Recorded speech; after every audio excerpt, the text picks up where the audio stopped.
So, I'm once again recording narration after the fact, and it turns out I'm terrible at this.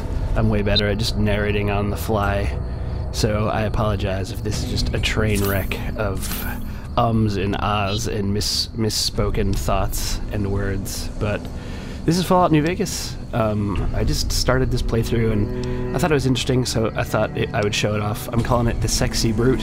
Here you can see the stats. Basically everything goes, all the initial points you can put into your character go into strength, endurance, agility, and then also charisma. And because you have a limited number of points you can put into these at the start of the game, if you want high strength and high agility, high charisma, you have to take points away. So in order to get high strength and high endurance, I had to basically turn the character into an idiot with basically no intelligence, no perception, and no luck. And so high strength and high endurance and agility really favors playing a melee character. So I'm just flipping through here and showing the armor and weapons, and at least for this playthrough I'm mainly going to be using this 9-iron golf club that I found. And I also picked a couple of perks which you get to invest in as you level up in the game. And so far I've put my perks into Kamikaze, which gives you more action points at the expense of damage resistance, and then Wild Wasteland, which just adds random encounters all throughout the world, and then a perk called Lady Killer. So I'm playing a character called Jack, who's a male, and Lady Killer allows for interesting dialogue options with females. So also playing an idiot with one intelligence gives you extra options in a lot of the dialogue trees. So we're going to do a mission here. We're in a town called Primm. Primm's been overrun by bandits, and this is along one of the main quest lines. You're trying to get information about a guy who shot you and left you for dead, and in order to do that, get the information, you need to rescue a guy called Deputy Beagle. So that's the quest we're going to be doing. So it's sort of the main quest line quest. It's early in the game. Primm is basically the first town you encounter after you get through the tutorial level. So we're just going to go in here with our golf club and kill some bandits and try to rescue Deputy Beagle. One of the things I think is interesting about the interior buildings is that there's some electricity but not loads. So you can see that there were powered lights there, but then this computer is active. We're not smart enough to try to hack it, and we don't have good enough lock picking skills to try to pick the lock, but there is power, and there's the Hoover Dam in this game, which is providing hydropower for a lot of these towns and cities.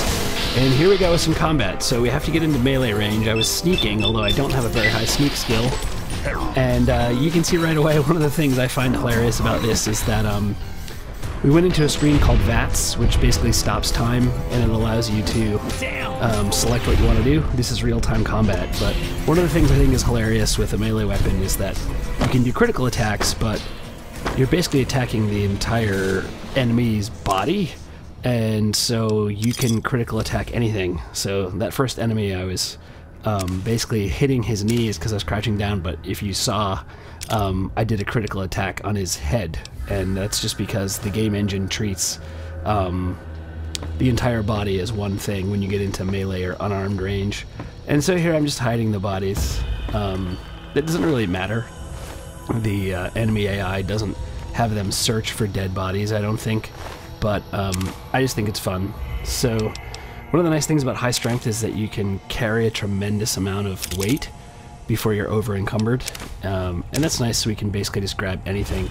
You're gonna see me grabbing some strange items here, like turpentine off that guy's body, and I'll explain why later, either in this video or the next Fallout New Vegas video. So here I'm just trying to see if I can hit with a melee weapon. The guy that I'm carrying, I'm still actively carrying him. That weird roar are the power attacks, and the golf club has a cool power attack where if you're moving forward and you do a power attack, it does a traditional golf swing, which I demonstrated outside this hotel, and you probably missed it because I didn't say that I was going to do that. And I didn't say that I was going to do that because I completely forgot, since I'm recording the narration like a week after I recorded the video footage. And I did that because while I was recording this video, I had both of my dogs in the room with me, and they were both noisily chewing bones, and it was so distracting that I couldn't maintain a train of thought, and played a little bit back, and the audio was so distracting it just would have been a nightmare. But I might do that in the future for like 2 minutes just to show you what it's like to play a game with two dogs noisily chewing bones 5 feet behind your head. You can see I'm taking empty soda bottles here. Again, I'll show you why I'm doing that, but not to leave it as a massive cliffhanger because it isn't that interesting. There's a unique and very interesting, very well developed crafting system in this game called Survival. It's a whole skill tree, and I've put quite a few points into it, partly because the characters are moron, and I just thought that would add to the sexy brute build. Like, I don't know, the story I made up for this character is that, you know, he was shunned by society, he's not smart enough to live in a town, so he had to live on his own, and so he developed survival skills. And there are campfires throughout the game. If you find a campfire, you can craft a variety of interesting items that are largely based around like camping or wilderness survival. So you can find a cactus, and if you have an empty soda bottle, you can bottle the cactus juice, for example. So that's why I was taking empty soda bottles. Just checking the map here, and I'm gonna buff myself with a couple of different items. I don't remember exactly which ones, so we'll just see. Probably some damage resistance or extra action points or something like that, because I've played through this mission a number of times and we're almost to Deputy Beagle. And to the right of Deputy Beagle are a number of bandits, including the bandit leader. And so there's going to be a massive fight that's going to take place, and so I'm just buffing myself up a little bit. And I'm going to switch weapons. I'm not going to only use melee weapons, although the character basically has no skill with anything other than melee weapons, unarmed, and maybe a couple of points into guns. So I'm scrolling through there. You can see I have a couple of unarmed weapons, including boxing tape and brass knuckles. I'm not going to use them because you can see there's a condition bar associated with the incinerator there, shown in yellow, and you know, some of the weapons I have basically perfect condition, and some are almost broken. The brass knuckles and boxing tape are almost broken, and if they completely break, they're either useless or you have to find someone who has a very, very high repair skill in order to use them. So I'm not using them for now until I can get them repaired. The boxing tape in particular is very useful and interesting because instead of killing enemies, it knocks them unconscious. So you could be a pacifist and not want to kill anyone, and instead you could just knock them all out. I was really concerned that my armor got broken, but it turns out it's just the hat that I'm wearing. You can see the 9-iron is very effective as a weapon. So here I'm checking to make sure that it's not my armor that's destroyed. That didn't make sense to me. So I thought maybe I'd gotten like critical hits or something to the chest, but I'm noticing instead that my hat's broken, and so I'm switching to the hockey mask that I just picked up. That sound means I leveled up, and there's some lag going on in the game, so the leveling up screen's gonna happen in like another 2 minutes. I'm gonna probably be wearing the hockey mask a lot because you see it has a nice buff to unarmed, and we're not doing much unarmed right now because a lot of the enemies have armor on, and unarmed basically does no damage to enemies that are wearing armor. Although I think I do try it in a few minutes. I think I try it and then maybe put on the brass knuckles just to demonstrate what unarmed combat is like. But I normally don't play characters like this, so this has been a really fun run through the game so far. I usually play like sneaky snipers, especially in like Elder Scrolls, Skyrim, and also in Fallout, because the games are kind of designed sort of to play that way if you want to be most efficient and play on hard difficulties, because you know there's some stealth, you can sneak, and they also have critical hits, so it's pretty easy to sneak and try to take shots, try to get headshots on the enemies. So this has been really fun so far to just play a really strong, kind of sexy brute, and just beat the heck out of people with a golf club. There? So you can see that there's limited radar. Because I have really low perception, I couldn't tell that those enemies were coming until they were basically on top of me. And right now I can't even see them.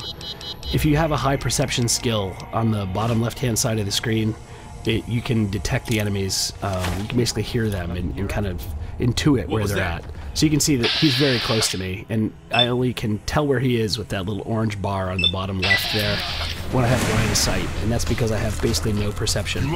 So this dynamite just blows him forward towards me. Since he's the leader of this group, he has really good armor on and is much stronger and higher level. So they shielded me from the blast of the dynamite. I can't use the dynamite anymore or I'll hurt myself. I'm cornered, and so I switched to this incinerator that I got off of another high-level enemy earlier in the game. And as you can see, it's an amazing weapon. It's a heavy weapon, which I have almost no points in. And there's the level up screen, finally. And I have lost the video. So I am going to stop this briefly just to see if the video comes back.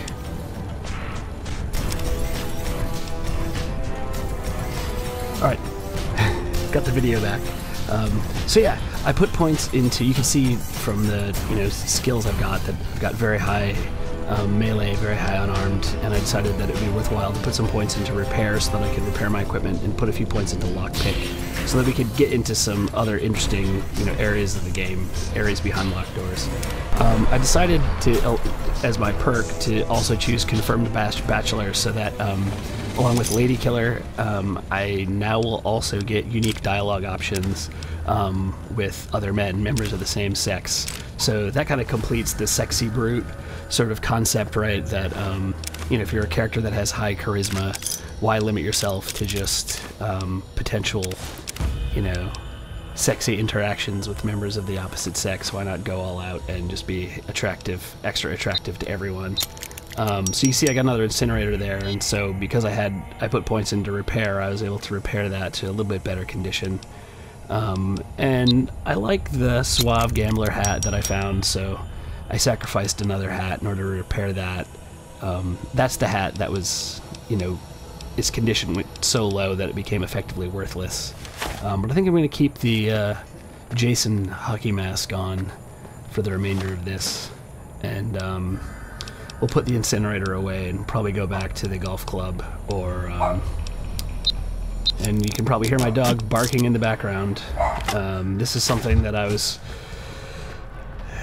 basically prevented me from doing live commentary before, but I guess in the future I'll probably just go for it, and you can just hear my dogs in the background, because I'm just really not as good at doing this kind of like post playthrough narration. I don't remember what I was doing, and obviously the distractions don't stop, the dogs don't stop.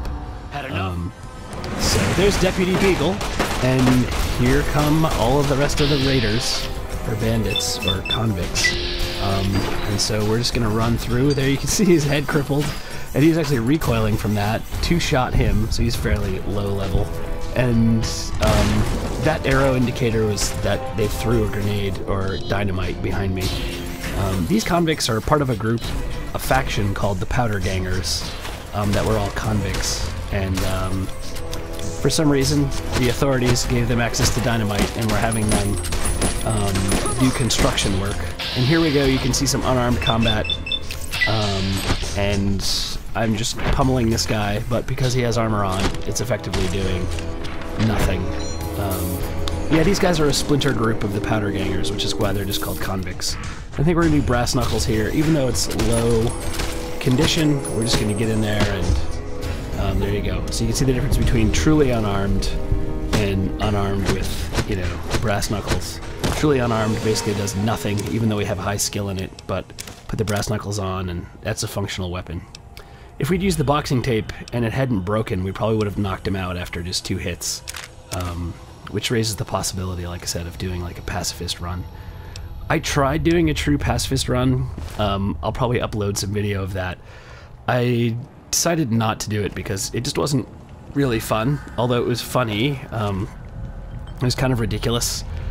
what you had to do, the sort of kind of hoops you had to jump through in order to get through main quest lines. So, like I said before, this is a main quest line, and so in order to rescue Deputy Beagle, being a true pacifist, if you don't have the boxing tape, you basically have to just put on strong armor and just run past all of the bandits until you can get to Deputy Beagle and untie his hands and free him, and then you just have to run out. So there are a lot of quests in this game that are of that type, and I just didn't feel like doing an entire playthrough where I was basically just running around getting shot.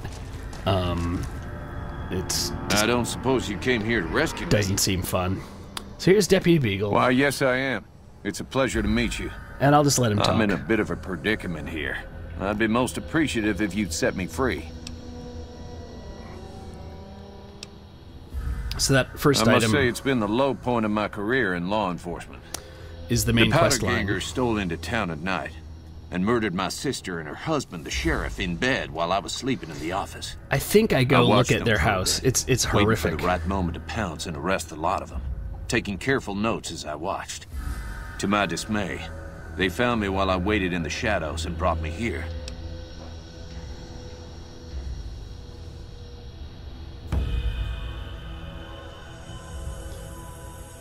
So I'm just reading through the options here.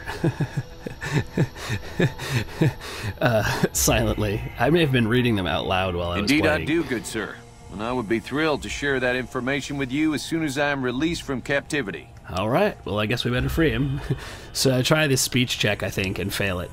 Maybe not. Alright, I guess I just set him free. I think I'll be making my way outside now. The air's a little close in here. Maybe now I try the speech check?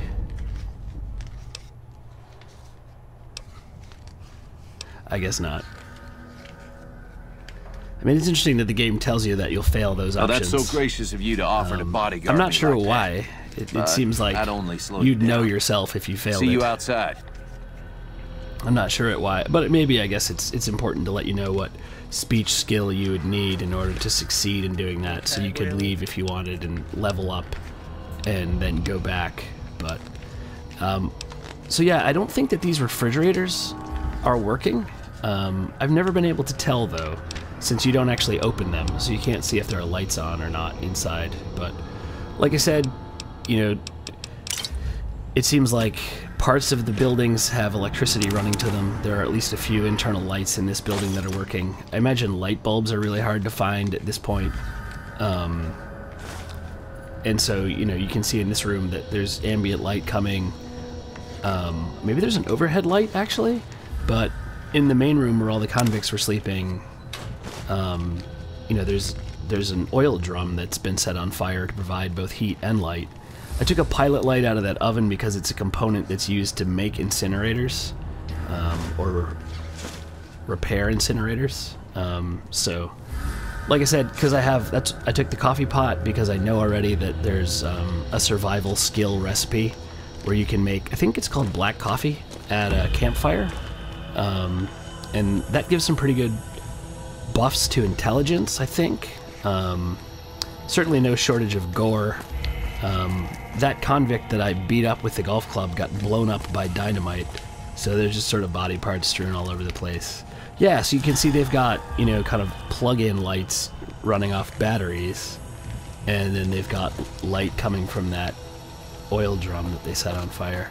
So I'm just scrounging around for other items that might be of use. There's always junk all over the place in Fallout games, and so I think it's really interesting. Obviously, this pop machine has power running to it. There's a light that has power running to it. So there is electricity running to these buildings, but not all that much, which is interesting. Another vending machine.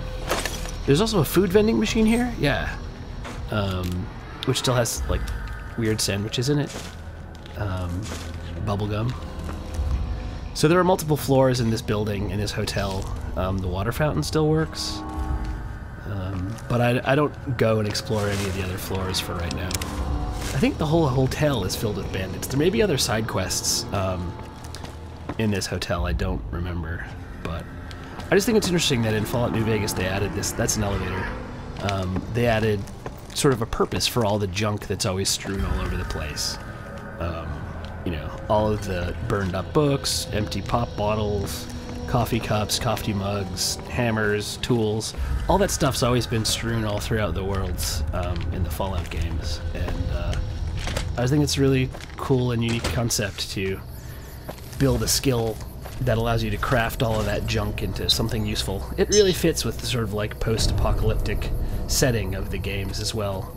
So I'm just checking where to go now that we saved Deputy Beagle, and we're just going to complete this quest, and I'll end the video there, and then I think I'll pick it up again and probably do the next stage in this quest line for Primm, which is to find them a new sheriff, since the sheriff and his wife were killed, and Deputy Beagle doesn't want the job.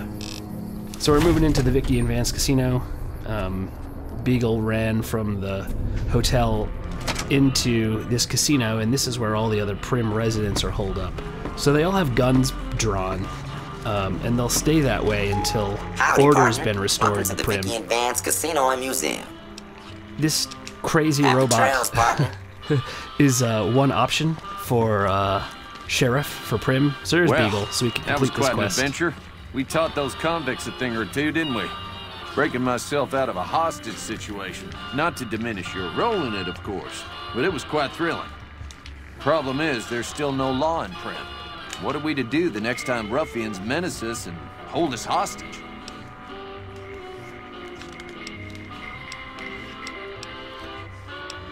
So I missed the chance there to tell him that he was the sheriff. It should be someone brave like you, but more of a homebody. Someone who will settle down and watch over us. Have him be the sheriff. I heard the powder gangers talking about someone in the prison named Myers who has some experience as a sheriff.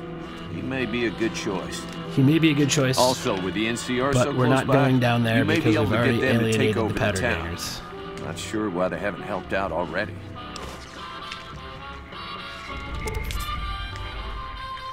The NCR won't help because they're bureaucrats, although we will go talk to them. Well, a deputy isn't much good without a sheriff. So I figured I'd come in here and protect these good people until someone finds us a new one. Alright, thanks, Beagle. Maybe